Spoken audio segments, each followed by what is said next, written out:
Hello everyone, my name is Vinay and I am a data engineer. So इस वाली class में और basically आप ये कह सकते हैं इस वाली सीरीज़ में हम डेटा टाइप के बारे में देखेंगे। अगर आपने मेरी पुरानी वीडियोस देखी होंगी तो मैंने वहाँ पे डिस्कस किया था कि हम लोग स्पेसिफिकली डेटा टाइप के बारे में सीखेंगे क्योंकि ये बहुत इंपॉर्टेंट है।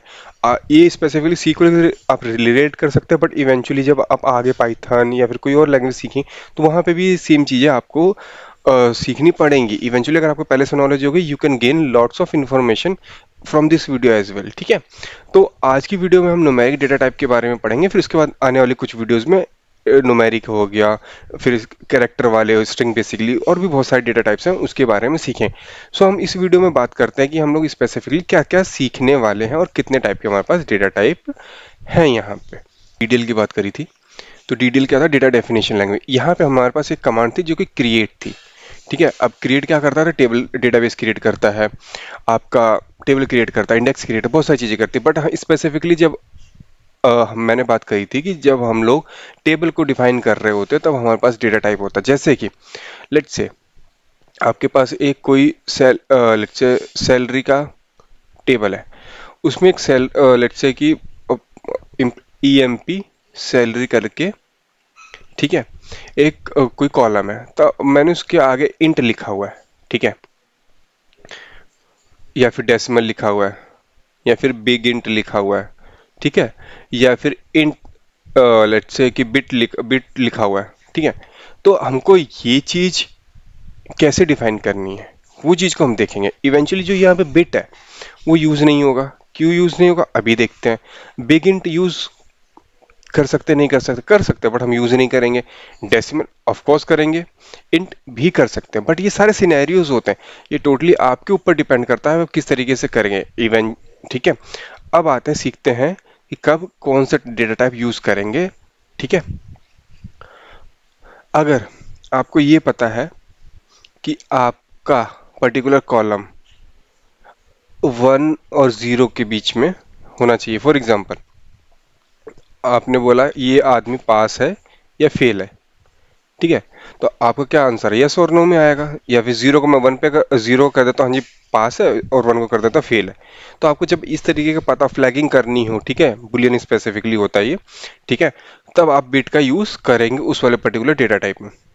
अब टिनी इंट की बात करते हैं। टिनी इंट की जो रेंज साइज होती है 0 से 255 होती है। अब मेन चीज जो देखने वाली है वो यहाँ पे ये स्टोरेज है और कब यूज करना है आपको।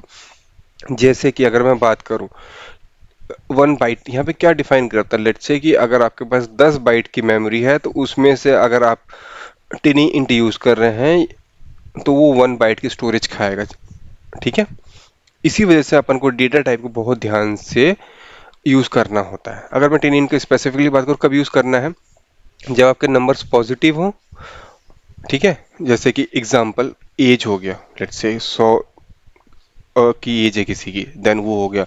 रेटिंग देनी है, 5 में से 4 की रेटिंग मिल रही, कुछ भी रेटिंग में, एक ही एग्जाम्पल आप उस तरीके से अपने आप को प्रिपेयर कर सकते हैं कि हमको कब कैसे यूज करना है। बहुत ज्यादा क्रूशियल पार्ट होता है, ये ध्यान रखिएगा। अब आते हैं स्मॉल इंट पे। स्मॉल इंट क्या होता है? इसकी रेंज थोड़ी सी बढ़ जाती है और यहाँ पे देखिए ये इसका सीधा डबल हो गया। ठीक है ना, अगर आपके पास 10 बाइट की स्टोरेज है, आप सीधा दो दो स्टोरेज दे रहे हैं, यानी आपके पास 8 बचा है, तो बाकी क्या करोगे? तो ये चीज ध्यान रखिएगा जब भी आपको डेटा टाइप को डिफाइन करना होता है, कौन सा यूज करना है, उसकी स्टोरेज बहुत ज्यादा मैटर करती है। अब यहीं पे मैं इंट की बात करता हूँ। ऑल्दो ये चीज देखो, आपके पास ऑप्शंस बढ़ते जा रहे हैं बट आपके पास स्टोरेज क्या हो रही है? समझ रहे हो? आपके पास यहाँ से यहाँ तक आते आते 4 गुने की स्टोरेज बढ़ गई है। ठीक है, अब स्टोरेज बढ़ेगी तो आपका हो सकता है सिस्टम स्लो हो, आपका डेटाबेस काफी बड़ा हो जाता है। इसी वजह से हमको ये पहले डिफाइन करना, मतलब हमको पता रहना चाहिए किस तरीके का डेटा इनफ्लो होने वाला है, उस तरीके से हम लोग डेटा टाइप को डिफाइन करते हैं वाइल क्रिएटिंग आर टेबल्स। ठीक है, जैसे इसका एग्जांपल होता है डिफॉल्ट आईडीज होगी।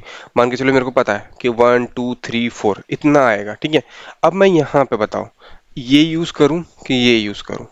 ठीक है, अब मेरे को पता है ये छोटा सा नंबर है तो मैं यहाँ पे टिनी इंट यूज कर सकता हूँ, एक्सेप्ट इंट।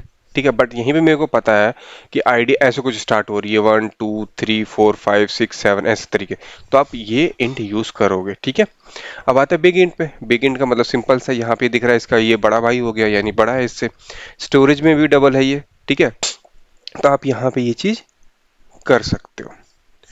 आते हैं डेसिमल पे। डेसिमल का जो काफ़ी इंपॉर्टेंट रोल होता है यहाँ पे सीखने के लिए, यहाँ पे पी और एस, ठीक है।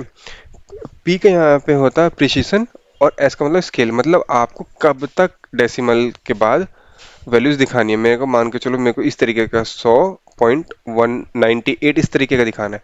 कई लोग बोलेंगे 100 के बाद 9.99 इस तरीके का दिखाना है। तो जो एस आप डिफाइन करोगे वो मैक्सिमम कैपेसिटी होगी इसको दिखाने के लिए है। तो आप जहाँ पे भी करेंसी की बात हो रही है, मेजरली आप ये ध्यान रखिए, डेसिमल ना ज़्यादातर वो वहाँ पे यूज़ होता है जहाँ पे आप फ्रैक्शंस ऑफ चीज़ों की बात हो रही है, जहाँ पे आपको डेसिमल दिखाना पड़े, ठीक है।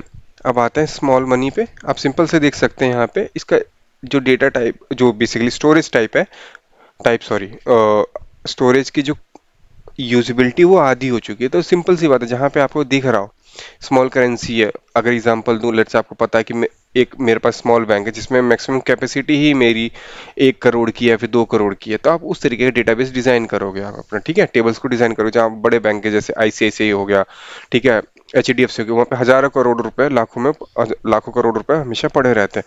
तो आप उस तरीके जब डिफाइन करोगे तो ये चीजें आपको ध्यान में रखनी हो। तो it is all about data type of numeric,